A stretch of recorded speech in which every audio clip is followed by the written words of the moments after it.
Bapak Ibu ya. Mohon maaf mengganggu aktivitas pembelajarannya.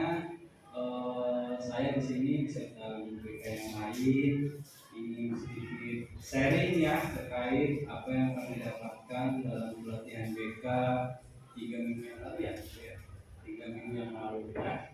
Alhamdulillah kami dibekali satu ilmu yang ini harus di-share ke Bapak Ibu ya, yaitu berkaitan dengan 7 jurus BK ya. Pertama itu ada jurus terkait kenali potensi ya. Sebagai guru kita harus mengenal potensi anak, karena itu yang menjadi acuan kita agar anak itu bisa tumbuh secara optimal ya. Yang kedua ada jurus kenali emosi, kelola emosi ya. Ini penting juga untuk anak kita bisa mengetahui bagaimana mengendalikan dan mengelola emosi. Dan yang ketiga adalah menumbuhkan resiliensi, yaitu bagaimana menumbuhkan daya lenting ya, semangat juang untuk bangkit ketika anak mengalami kondisi psikologis yang down gitu ya. Terus yang keempat ada apa? Bukan koneksi ya, jalin koneksi.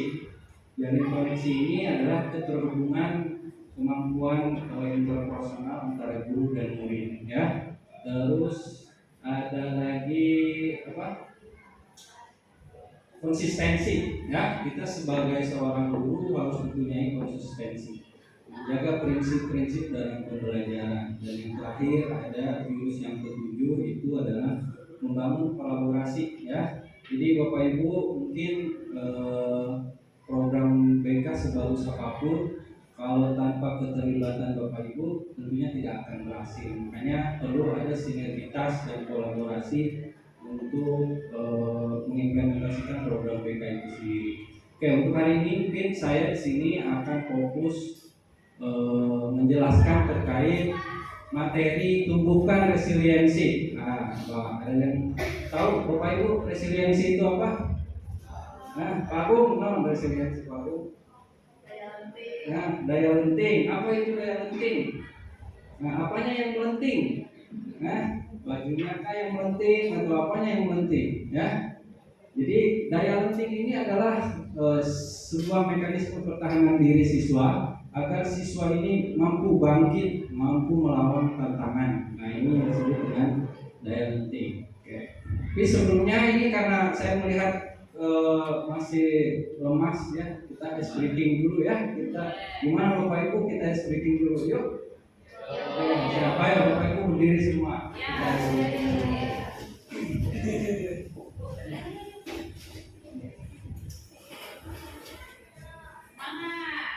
Oke, ice breakingnya dulunya adalah ikuti apa kata saya ya.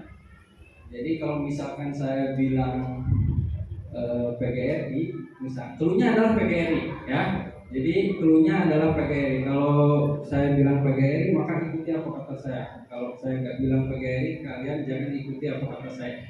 Contoh misalkan angkat tangan kiri, angkat tangan kanan. PGRI angkat tangan kiri ya. Nah, paham ya? Bisa? Oke. Nah, jadi cluenya adalah PGRI. Siap Bapak Ibu? Oke, siap. Oke, PGRI angkat tangan kiri, angkat tangan kanan, pegang kuping. Nggak fokus Budila. Ayo, kita ulang lagi ya. Kita ulang lagi, kita mulai ulang lagi. Oke, 1, 2, 3. PGRI pegang kepala, angkat tangan kiri. Pak Iman. Kenapa Pak Iman lagi mikirin apa ya Pak Iman? PGRI. Oke, kita ulang. Terakhir ya. Oke. PGRI pegang kuping, PGRI pegang kepala, PGRI angkat tangan. Tepuk tangan untuk kita semua.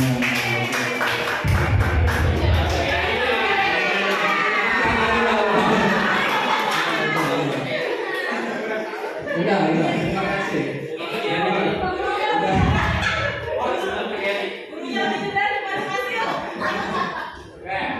Udah ya. Jadi udah makin konsen sekarang ya, makin semangat lagi. Oke, di dalam implementasi jurus BK, Bapak Ibu, mungkin ini salah satu hal yang penting ada namanya konsep arka di kita ya.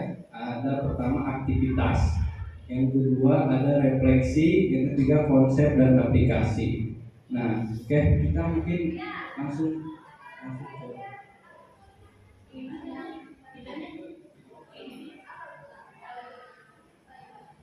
Oke, lanjut. Oke, kita masuk ke aplikasi ya. Aktivitas, kita masuk ke aktivitas. Dalam aktivitas tumbuhkan resiliensi, saya di sini ingin mencoba menguji Bapak Ibu untuk melihat bagaimana kemampuan resiliensi Bapak Ibu. Nah, di sini saya akan bagi kelompok ya. Ini ada berapa orang? Ya, campur ya, perempuan dan laki-laki di sini ada satu grup. Oke, ini ada 11 orang, berarti ada yang 5, ada yang 6 ya. Oke, silakan mungkin berhitung 1 sampai 2 aja. Ya, campur aja. Oke, dari Ibu mungkin.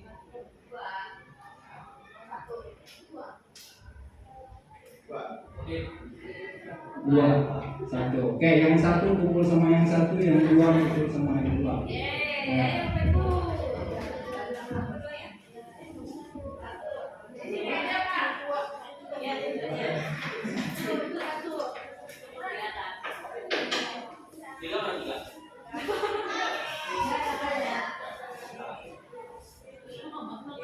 Oke, di sini saya akan bagikan kartu dari kelompok masing-masing ya, jadi satu kelompok satu kartu.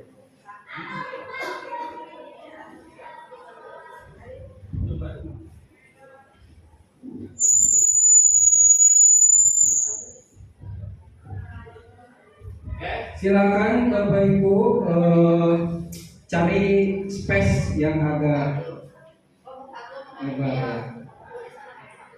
Ya, kelompok 1 di sini, berarti kelompok 2 di sini.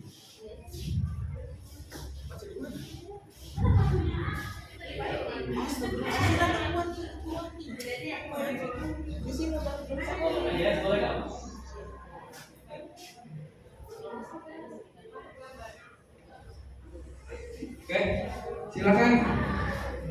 Silakan sambil duduk, Bapak Ibu duduk untuk menyusun kartunya. Nanti saya jelaskan teknisnya seperti apa ya. Silakan cari space ya, boleh di tujuh, bisa boleh. Nah, tugasnya Bapak Ibu, silakan Bapak Ibu susun bangunan. Kalau bisa mau segitiga boleh, mau bentuk kapal boleh, mau bentuk apapun terserah ya, yang penting bangunan ya.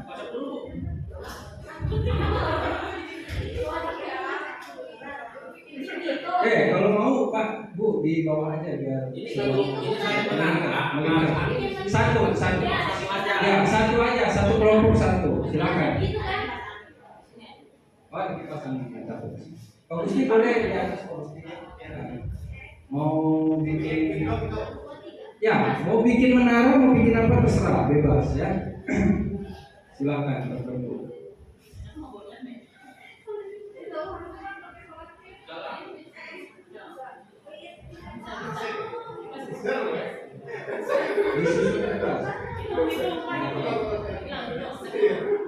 Waktunya Bapak Ibu cuma 3 menit ya, jadi mohon kerjasamanya. Ayo, sepertinya Pak Musi sedang berpikir keras. Dan Pak Agung. Nah, silakan.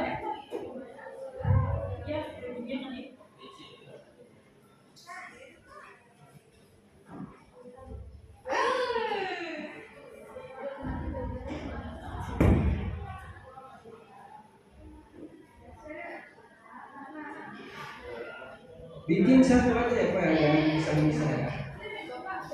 Bareng-bareng satu kelompok satu aja.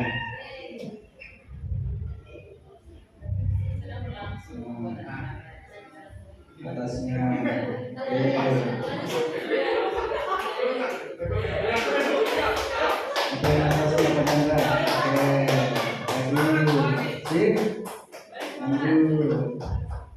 gak usah tinggi-tinggi ya, yang penting Oke. Strukturnya harus sama biar kokoh, ya.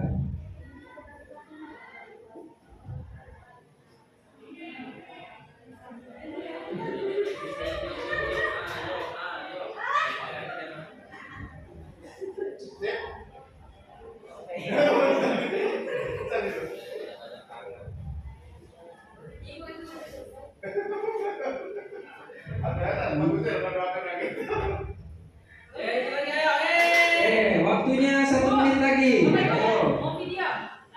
Waktunya 1 menit lagi. Waktunya.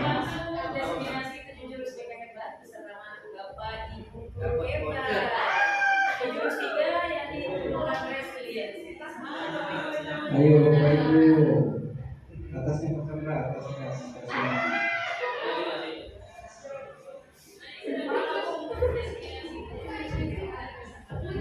Waktunya 1 menit lagi ya.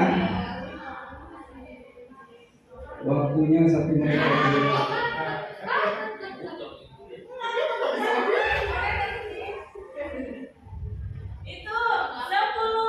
Oke, 10, 9, 8, 7, 4, 3, 2, 1. Oke, udah cukup. Nah, nggak apa-apa bangunannya baru setengah. Berarti ini kayaknya tukang bangunannya nggak bisa semen, ya. Nggak apa-apa. Oke. Nah, sekarang tugas Bapak Ibu, silahkan tugaskan 1 orang buat jadi hantu perusak bangunan, ya. Nanti tugaskan 1 orang, silakan nanti yang lain jagain gimana caranya hantu tersebut nggak masuk ke wilayah kelompok Ibu, ya. Silakan. Siapa yang mau jadi hantunya? Ayo, siapa? Pak Agung. Oke, di sini Pak Agung. Kelompok 1 hantunya Pak Agung. Kelompok 2 siapa hantunya? Pak Chandra. Pak Gusti di sini, Pak Gusti. Pak Gusti di sini. Pak Gusti di sini, silakan.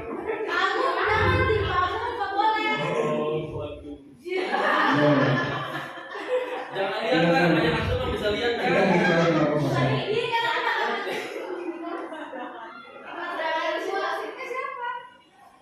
Pak Chandra. Oke, udah gitu aja. Oke, sekarang fokusnya di sini, ya. Jagain bikin bordir, ya. Jangan sampai Pak Chandra ambil kartu bangunan tersebut, ya. Oke. Kalau hancur berarti kelompoknya tidak solid, ya. Makanya harus saling jaga.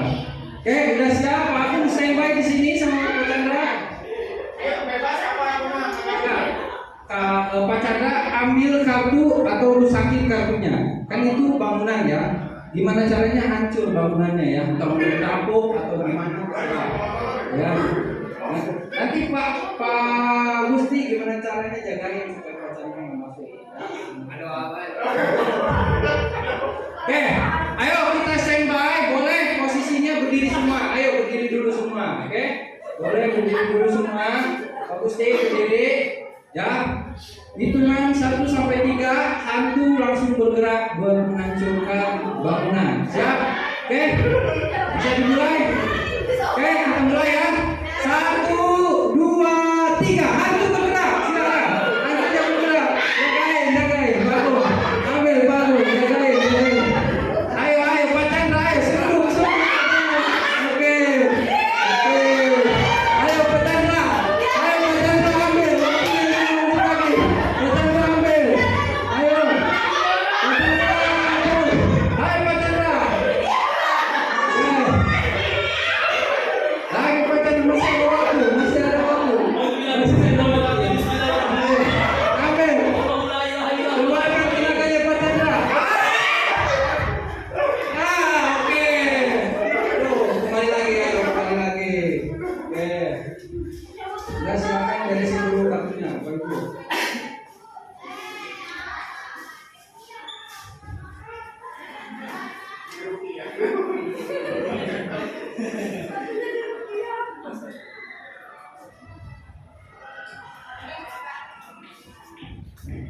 Oke, oke, Bapak Ibu, kita selanjutnya refleksi dari permainan tadi. Ya, ini saya ingin bertanya, apa yang Bapak Ibu rasakan ketika melakukan permainan bangun kaki tadi?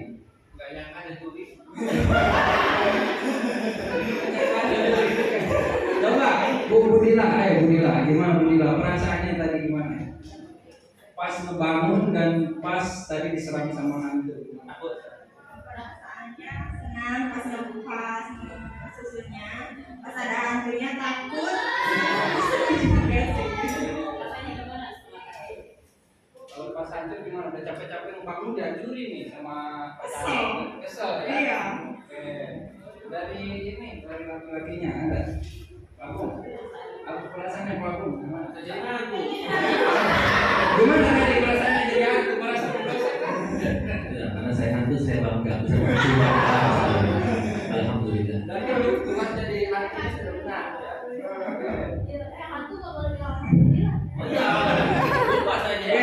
Oke, ya Bapak Ibu, jadi itu tadi terkait aplikasi bangun resiliensi ya. Salah satu pelajaran yang kita ambil bagaimana ketika kita mencoba berkolaborasi, membentuk satu komitmen, membentuk satu prinsip tujuan, tiba-tiba ada angin ya atau sesuatu yang mau intervensi kita ya sehingga menghancurkan tujuan kita, menghancurkan misi kita ya. Tadi sempat dua-duanya hancur, berarti daya lenting Bapak Ibu saat melakukan aplikasi tadi masih perlu dikoreksi, masih perlu diperbaiki ya. Oke, lanjut.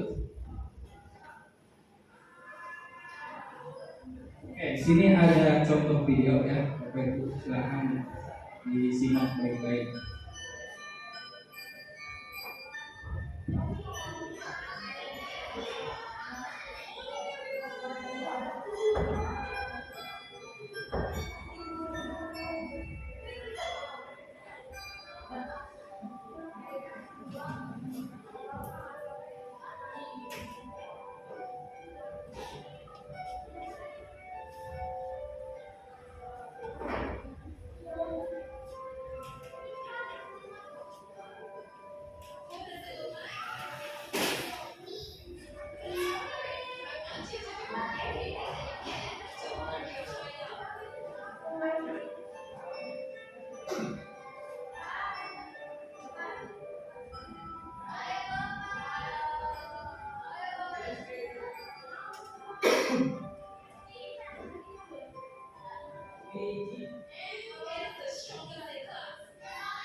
Oke, baik Bapak Ibu. Apa yang bisa Bapak Ibu ambil pelajaran dari video tadi? Tetap tegak. Oke, ada lagi? Komentari apa tadi? Tapi tetap harus berdiri ya. Ya, tadi itu menunjukkan kreativitas seorang guru ya, memberikan satu gambaran kepada anak. Dan tadi bagus ya. Ada satu model apa namanya itu kayak boneka kayu ya yang menggambarkan dirinya, dan boneka kayu itu dicoba untuk jatuh tapi tetap bangkit lagi. Nah, ini adalah satu bentuk konsep resiliensi di mana setiap manusia punya kemampuan untuk melawan tantangan yang dia hadapi gitu ya. Oke. Oke, selanjutnya lanjut lagi.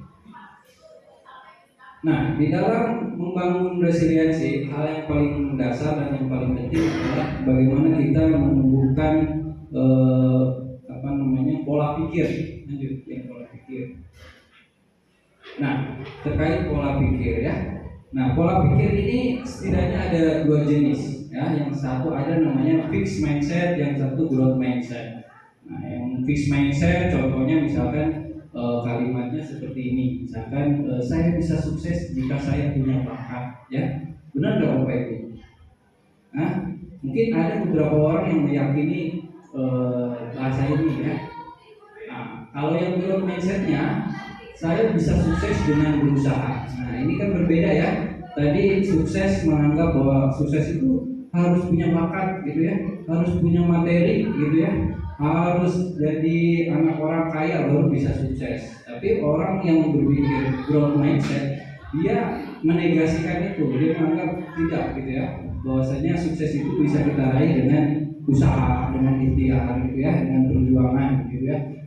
Nah, yang kedua contohnya dalam hal kegagalan, misalkan ya, saya menyerah, saya putus asa. Tapi yang orang yang growth mindset, saya akan coba lagi. Mungkin ini belum waktunya. Besok saya coba lagi. Besok saya coba lagi. Nah, itu growth mindset. Ya. Atau misalkan sedang menghadapi kesulitan, saya tidak bisa melakukan ini misalnya karena sulit. Saya tidak bisa mengerjakan soal matematika ya karena pikirannya dan keyakinannya menganggap bahwa bisa ya sampai kapan pun nggak akan bisa gitu ya. Jadi yang paling penting itu adalah growth mindset, membangun, menumbuhkan pola pikir supaya kita bisa bertumbuh, gitu ya. Oke, lanjut.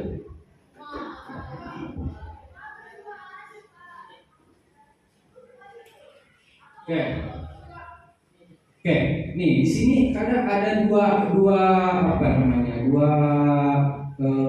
pernyataan yang sering Bapak Ibu mungkin lontarkan ke anak-anak ketika anak-anak itu mendapatkan satu achievement ya, prestasi ya.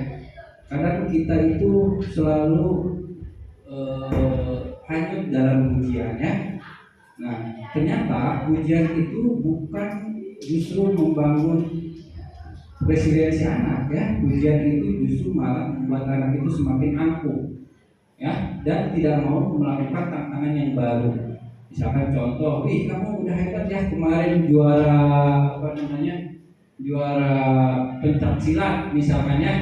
Nah, tapi narasinya hanya pujian doang. Nah, itu akan membuat anak tidak mau mengupgrade diri. Ya, yang harus kita lakukan adalah memberikan dukungan, ya, diberikan dukungan kepada anak sehingga anak itu ingin mencoba tantangan baru, tidak angkuh. Nah, ini kita harus hati-hati sebagai seorang pendidik, jangan sampai kita tidak tahu mana pujian, mana dukungan. Ya. Tugas kita adalah memberikan dukungan supaya potensi anak berkembang, bukan pujian yang membuat anak itu stagnan. Ya, akhirnya anak itu jadi angkuh dan sombong. Oke, lanjut. Ini contoh-contoh kata atau frasenya ya. Nih kalau pujian misalkan kamu hebat gitu ya. Kalau dukungan tuh kamu sudah bekerja keras, kamu layak dapat prestasi itu ya. Jadi ada afirmasi ya, afirmasi dari guru. Yang kedua ada misalkan orang ibu bapak bangga padamu. Nah kalau yang dukungan misalkan ibu bapak percaya kamu bisa belajar dari kesalahan gitu ya. Jadi beda, kata pujian dan kata dukungan itu beda. Jadi mulai sekarang ayo kita terapkan dukungan terhadap anak, jangan menggunakan bahasa pujian. Ya, lanjut. Nah ini ada beberapa rumus ya Bapak Ibu ketika menghadapi anak ya. Ketika Bapak ingin menerapkan menumbuhkan resiliensi, yang pertama itu silakan Bapak melakukan empati perasaan, memvalidasi perasaan anak ya. Di mana perasaan anak, apakah sedang sedih, sedang senang, sedang gembira ya. Validasi dulu, jangan sampai kita nggak lihat kondisi perasaan anak. Yang kedua adalah pengakuan potensi, akui dulu bahwasanya oh ya kamu hebat ya, oh kamu sudah berusaha misalkan ya, kamu sudah berani mencoba gitu kan. Nah itu pengakuan potensi ya. Terus berikan perspektif positif ya, berikan penguatan positif supaya anak mau berkembang ya. Dan yang terakhir memberikan harapan.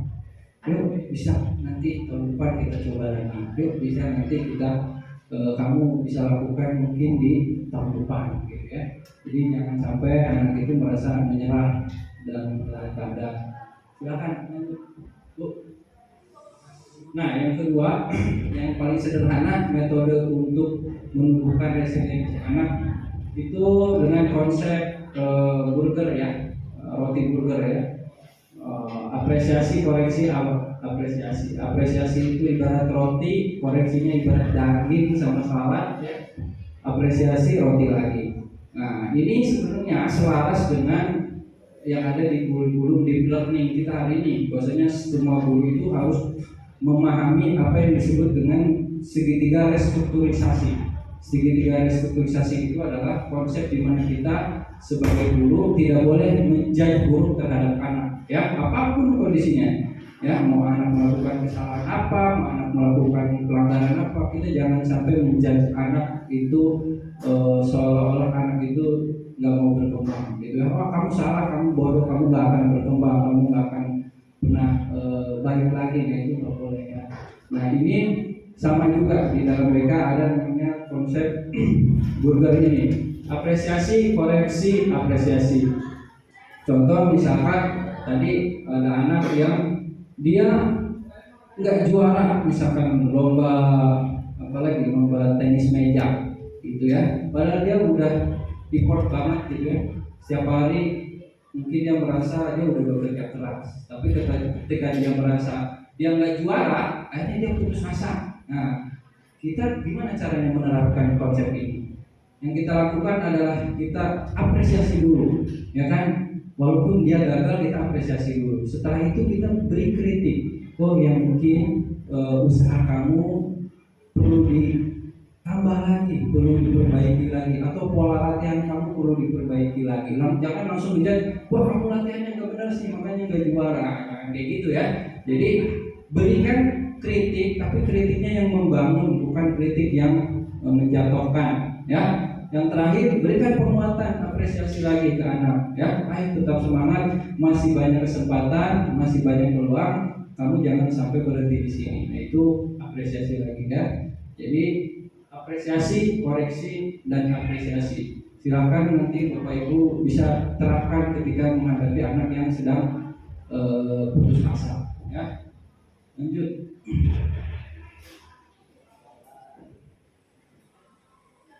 Oke, lanjut aja.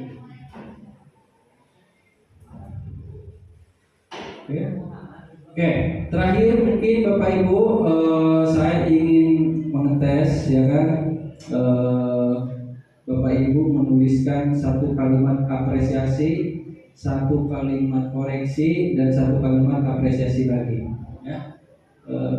Silakan Bapak Ibu ada buku nggak? Boleh nyampain apa aja ya Bapak Ibu? Apa aja? Aku boleh buka HP-nya. Silakan klik tulis satu kalimat apresiasi, satu kalimat koreksi, dan satu kalimat apresiasi lagi ya.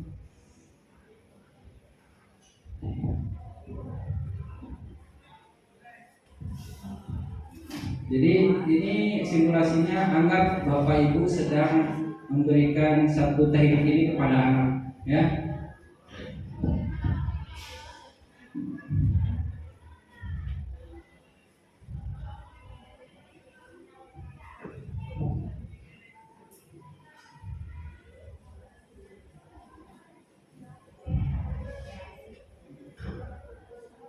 Apresiasi, koreksi, dan apresiasi lagi. Simulasikan seolah-olah Bapak Ibu ingin memberikan teknik burger ini ke anak ya. Contohnya gimana coba?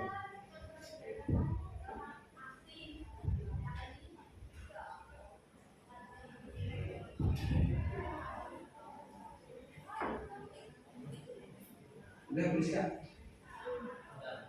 Udah. Oke, aku coba. Contoh kalimatnya apa Pak Bung? Apresiasi dan koreksi dan apresiasi lagi Kak. Satu kalimat apresiasi. Laporanmu kemarin sangat detail dan informatif, kerja bagus.